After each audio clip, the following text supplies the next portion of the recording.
구약성경 1000쪽 이사야 29장 13절 14절 말씀 제가 받들어 읽겠습니다.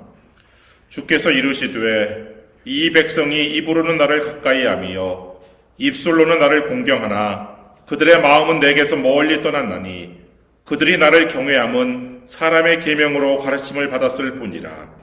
그러므로 내가 이 백성 중에 기이한 일, 곧 기이하고 가장 기이한 일을 다시 행하리니 그들 중에서 지혜자의 지혜가 없어지고 명철자의 총명이 가려지리라. 아멘. 이사야 선지자는 예루살렘의 멸망을 100년 전에 예언을 했는데 이사야 29장 1절 말씀 한번 보시면 슬프다 아리엘이여 다윗이 진친 성읍이여 해마다 절기가 돌아오려니와. 이 아리엘은 하나님의 암사자 이런 뜻으로 예루살렘 성을 가리켜요. 근데 하나님께서 이 예루살렘을 괴롭게 하시고 치시겠다라고 말씀을 하시는데 2절 내가 아리엘을 괴롭게 하리니 그가 슬퍼하고 애곡하며 내게 아리엘과 같이 되리라. 이 아리엘이라는 히브리어는요 2가지 뜻이 있어요. 하나는 하나님의 암사자, 또 다른 하나는 번제단, 이런 뜻이 있는데 이 2절에서 첫 번째 아리엘은 그 하나님의 암사자 예루살렘을 뜻하는 걸로 쓰였고, 두 번째 아리엘 내게 아리엘과 같이 드리라 할 때 이 두 번째 아리엘은 번제단이라는 뜻으로 사용이 되는데, 이 이사야 선지자가 일종의 언어 유희를 통해서 번제단에서 제물이 불에 삼켜지는 것과 같이 예루살렘이 앞으로 불에 삼켜지고 멸망당할 것을 예언을 하는 거예요. 여러분, 이사야 선지자가 한 세기 전에 100년 전에 예루살렘의 멸망을 예언했던 근거가 뭐였을까요? 앞으로 100년 후에 일본이 멸망한다 이렇게 예언했다면 그 근거가 있어야 될 거 아니에요.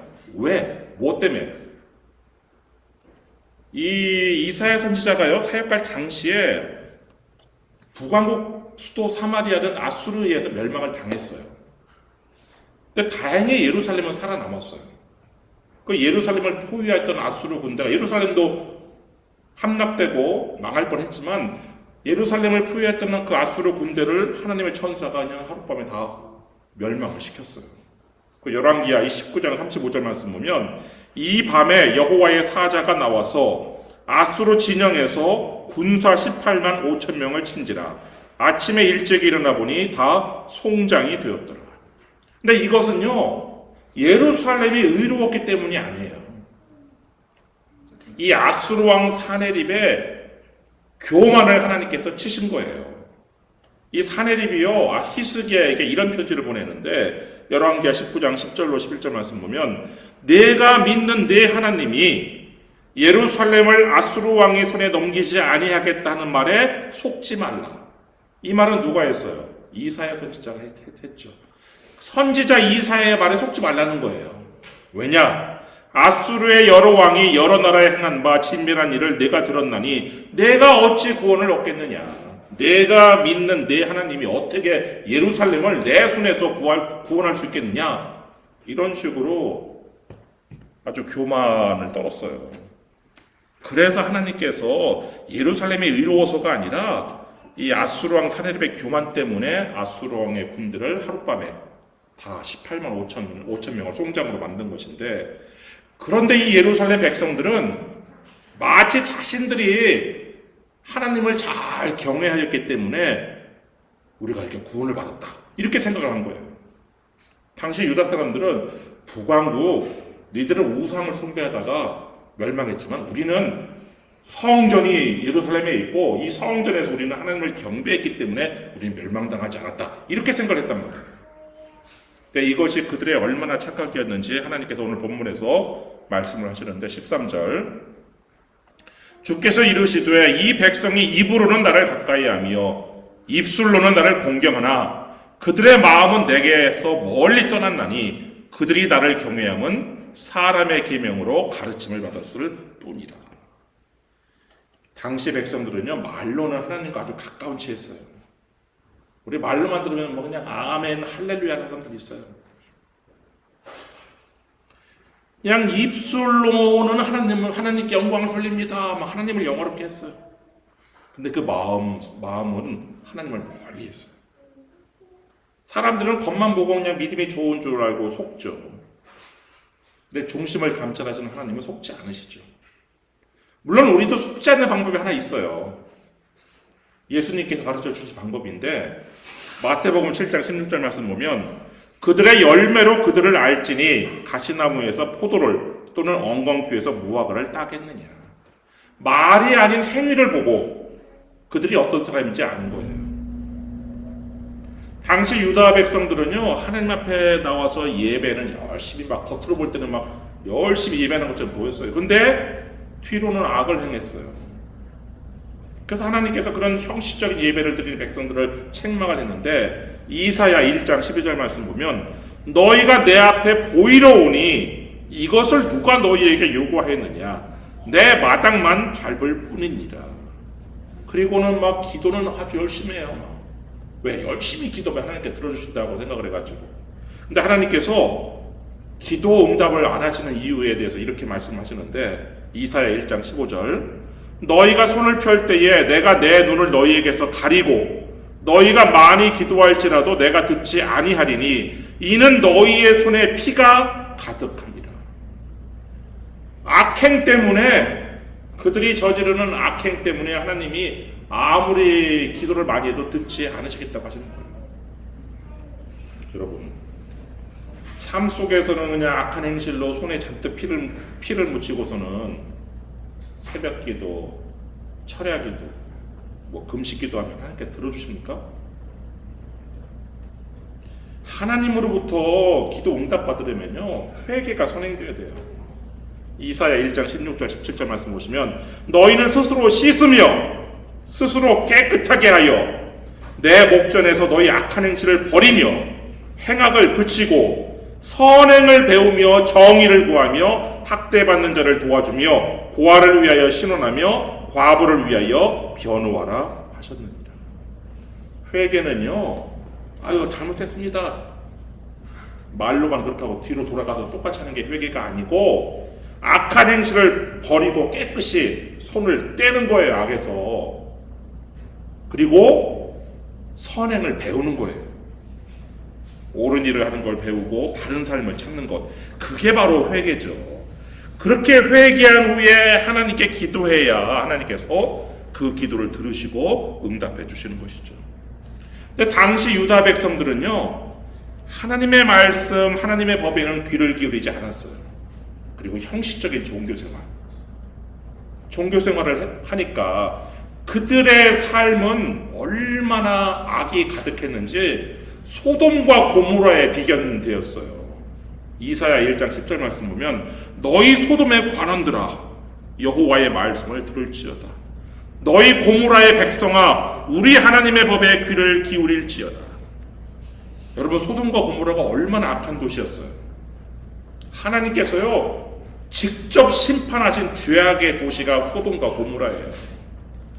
소돔과 고모라의 죄악이 얼마나 큰지 하나님께서 정말 직접 확인하러 내려오셨다고 말씀하셨는데 창세기 18장 20절 21절 말씀 보면 여호와께서 또 이르시되 소돔과 고모라에 대한 부르짖음이 크고 그 죄악이 심히 무거우니 내가 이제 내려가서 그 모든 행한 것이 과연 내게 들린 부르짖음과 같은지 그렇지 않은지 내가 보고 알려하노라.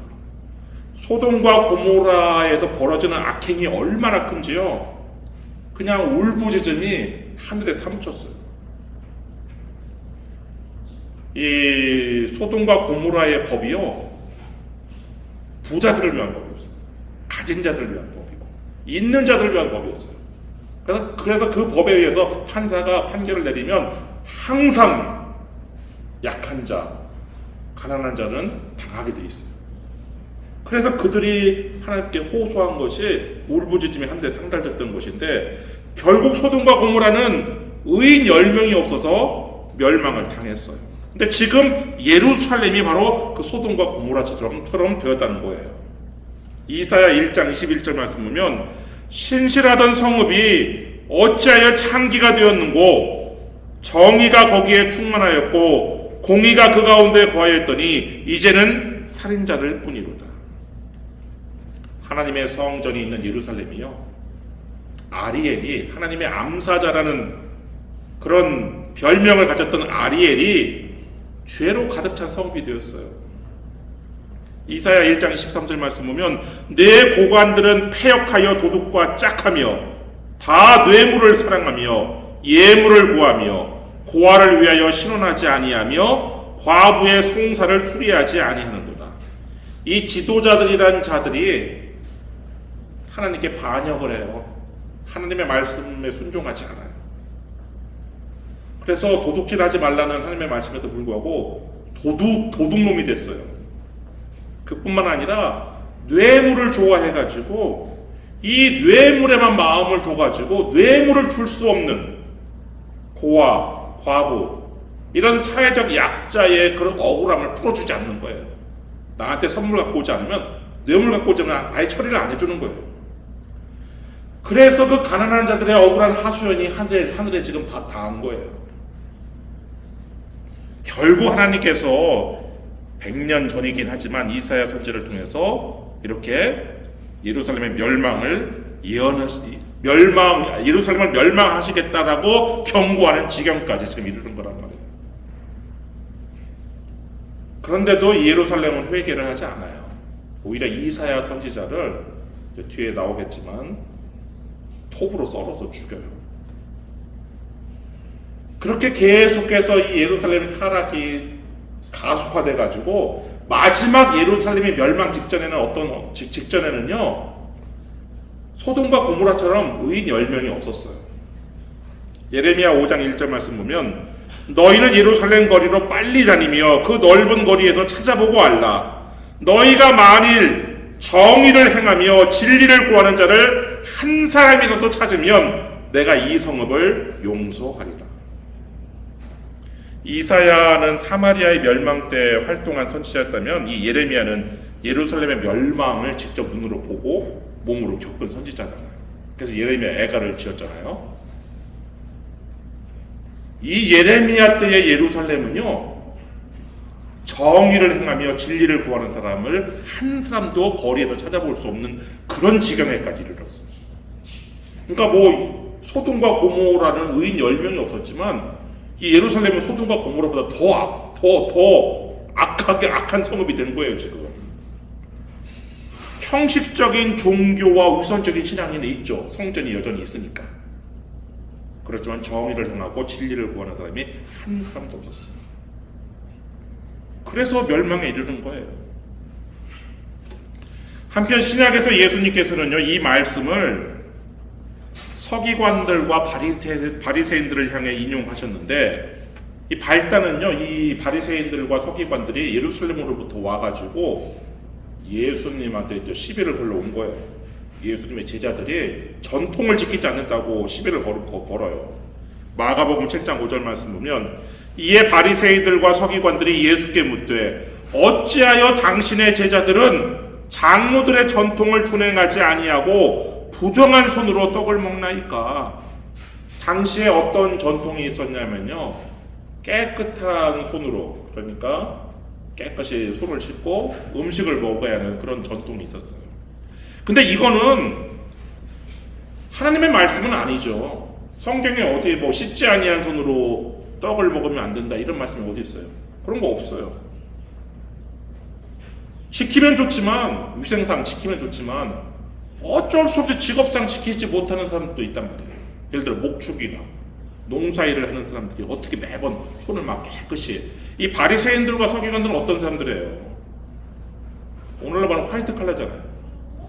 그러니까 자기들이 뭐 물에서 얼마든지 씻고 먹을 수 있는 사람들이었지만 이 블루 칼라였던 이 목축이나 농사일을 하는 사람들은 그걸 할 수가 없단 말이에요. 그 전통을 따를 수가 없단 말이에요. 룻기에 보면은 그 보리 추수를 하는 보아스가 이 떨어진 이삭을 줍는 룻에게 와서 밥을 먹어라, 이 음식을 권하는 장면이 나와요. 룻기 2장 14절 말씀 보면 식사할 때에 보아스가 룻에게 이르되 이리로 와서 떡을 먹으며 네 떡 조각을 초에 찍으라 하므로 룻이 곡식 빼는 자 곁에 앉으니 그가 볶은 곡식을 주매 룻이 배불리 먹고 남았더라. 근데 보아스가 룻에게 뭐라고 말해요? 손 씻고 이리 와서 떡을 먹으라 이렇게 말을 했나요? 그럴 경향이 없죠. 농사 짓는 사람들이, 또 목축하는 사람들이. 손을 씻고 음식을 먹는 것은 하나님의 계명이 아니에요. 그저 장로들의 전통이었죠. 하면 좋지만 안 한다고 해서 죄가 되는 것은 아닌데, 근데 이 서기관들과 바리새인들은 마치 그게 무슨 큰 죄라도 되는 양 지금 예수님을 막 찾아와가지고 예루살렘에서 갈릴리까지 찾아와가지고 지금 이 난리를 친 거란 말이에요. 이에 대해서 예수님께서 뭐라고 답하셨느냐? 마가복음 7장 6절 7절 말씀 보시면 이르시되 이사야가 너희 외식하는 자에 대하여 잘 예언하였도다. 기록하였으되 이 백성이 입술로는 나를 공경하되 마음은 내게서 멀도다. 사람의 계명으로 교훈을 삼아 가르치니 나를 헛되이 경배하는도다 하였느니라. 예수님께서는요, 이사야 선지자가 너희 같은 위선자들을 두고 아주 적절히 예언했다라고 말씀하시면서 오늘 본문을 인용하신 거예요. 이 위선자들은 하나님의 계명은 버리고 사람의 전통을 고집했던 사람들이었어요. 마가복음 7장 8절 너희가 하나님의 계명은 버리고 사람의 전통을 지키느니라. 심지어 이들은요, 사람의 전통을 지키려고 하나님의 계명을 저버리는 아주 어처구니 없는 일까지 저질렀는데, 마가복음 7장 9절 또 이르시되 너희가 너희 전통을 지키려고 하나님의 계명을 잘 저버리는도다. 그러면서 어떤 예를 드냐? 고르반이라는 전통이었어요. 마가복음 7장 11절 너희는 이르되 사람이 아버지에게나 어머니에게나 말하기를 내가 드려 유익하게 할 것이 고르반 곧 하나님께 드림이 되었다고 하기만 하면 그만이라 하고. 고르반은요, 원래는 하나님께 드린 제물, 하나님께 드린 헌물을 가리키는 단어였어요. 예를 들어 레위기 1장 2절 말씀 보면 이스라엘 자손에게 말하여 이르라 너희 중에 누구든지 여호와께 예물을 드리려거든 가축 중에서 소나 양으로 예물을 드릴지니라. 거기서 예물이란 단어가 히브리어 코르반이에요. 그러니까 원래는 하나님께 드리는 예물, 헌물, 제물 이런 게 고르반인데, 이 장로들이 이거를 어떻게 바꿔놨냐면 하나님께 내가 헌물을 드리겠습니다 라고 약속하는 그 맹세하고 약속하는 그 첫마디를 고르반으로 만들어놨어요. 그러니까 이 고르반이라는 거는 내가 하나님께 바칠 것입니다. 바치는 예물이 아니라 앞으로 바칠 것입니다 라고 구별해 놓는 것을 이제 고르반이라고 이렇게 부르게 전통을 만들어 놓고, 그 고르반이라고 내가 정한 그거는 오직 누구에게만, 오직 어디에다만 바쳐야 되느냐? 성전에만 바치도록 그렇게 만들었어요. 그러니까 이거를 내가 양이나 소를 고르반 했으면 이거를 부모님에게라도 주면 안 된다고 가르쳤어요. 오직 누구에게만? 하나님에게만, 성전에만 갖다 바치도록 만들었어요. 그리고 그러면 그래 좋아요, 그렇게 했으면 그러면은 부모를 공경하라는 하나님의 말씀이 있으니까 그러면 내가 내 소유물로 부모를 공경해라 이렇게 가르쳤어야 되는데, 이 위선자들은 어떻게 가르쳤느냐? 마가복음 7장 12절 말씀 보면 자기 아버지나 어머니에게 다시 아무것도 하여 드리기를 허락하지 아니하여. 이렇게 가르치니까 사람들은요, 악한 사람들은 어떻게 이렇게 써먹었냐면 그 고르반 전통을 내 부모를 공경하라, 이 계명에 담긴 하나님의 뜻은 뭐였냐면요, 여러분 하나님께서 시내 산에서 내 부모를 공경하라 라고 이 말씀 10계명을 말씀하실 때 그 들은 대상이 누구예요? 어린이들이에요? 아니에요. 이스라엘 성인 남자들이에요. 그 의미는 입술로만 내 부모를 공경하는 것이 아니고 내가 가진 물질로 내 부모를 부양하라는 것이었어요. 근데 이 장로들이 그렇게 고르반이라는 전통을 만들고 니들 부모에게 더 이상 줄 거 없다 이렇게 만들어 놓으니까 이 사람들이 어떻게 이걸 써먹었냐면 부모에게 뭔가 드려야 될 것을 아버지, 어머니 이건 고르반이에요. 이거는 성전에 계신 하나님께 바치는 거예요. 그렇게 말을 한 다음에 고르반은요 지금 당장 안 바쳐도 돼요. 그러니까 이걸 죽을 때까지 자기가 가지고 있어요. 그러다가 마지막 자기 죽을 때 성전에 갖다 바치는 거예요. 이렇게 해가지고 이 고르반 마치 뭐 굉장히 믿음 좋은 것 같잖아요. 하나님께 구별된 예물, 이건 오직 하나님께만. 그 경건의 허울로 부모를 공경하라는 하나님의 계명을 폐한 거예요. 마가복음 7장 13절 말씀 보면 너희가 전한 전통으로 하나님의 말씀을 폐하며 또 이 같은 일을 많이 행하느니라 하시고. 여러분 무엇이 더 중요해요? 하나님의 말씀이에요? 아니면 사람의 교훈이에요? 근데 이 우선자들은 그 전해오는 전통을 핑계 삼아서 하나님의 말씀을 무시했단 말이에요. 이러한 일은 뭐 우리 한국 교회도 많이 있죠. 아주 믿음 좋다라고 자랑삼아 얘기했던 어떤 분의 얘기는 11조를 구별해 놓고서는 절대로 누구한테 주지 않는다 이런 걸 자랑을 하던데, 그것이 내 부모를 공경하라는 하나님의 계명을 무너뜨린다면 이 위선자들과 똑같은 행태죠. 여러분 하나님께서 이러한 위선자들에게 하시는 일이 무엇인지 아시나요? 지혜를 소멸하는 일이에요. 오늘 본문 14절 말씀 보시면 그러므로 내가 이 백성 중에 기이한 일, 곧 기이하고 가장 기이한 일을 다시 행하리니 그들 중에서 지혜자의 지혜가 없어지고 명철자의 총명이 가려지리라. 지혜롭던 자들의 지혜를 말려버리셔요. 하나님께서 총명하다는 자들의 총명을 사라지게 만들어요.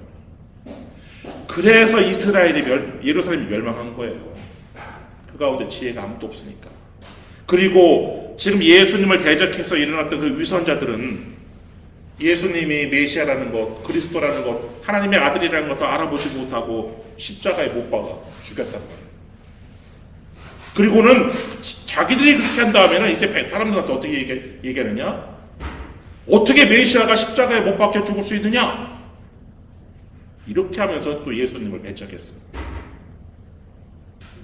그러나 하나님의 부르심을 받고 위선이 아니라 마음을 다해서 말씀에 순종하는 사람들에게는요, 그 십자가에 못 박힌 그리스도는 능력이요 지혜인데, 고린도전서 1장 14절 말씀, 오직 부르심을 받은 자들에게는 유대인이나 헬라인이나 그리스도는 하나님의 능력이요 하나님의 지혜니라.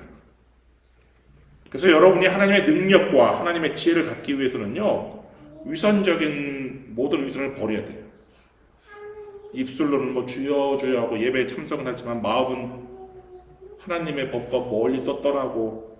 정의는 없는, 삶 속에 정의는 없는 형식적인 종교생활, 그거 버려야 돼요.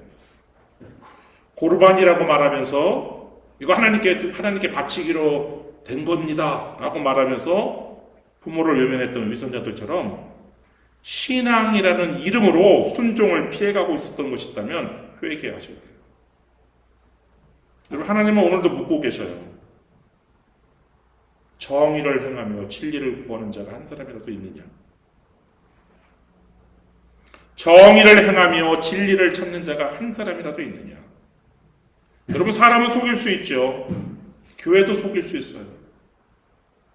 그러나 중심을 감찰하시는 하나님을 속일 수는 없어요.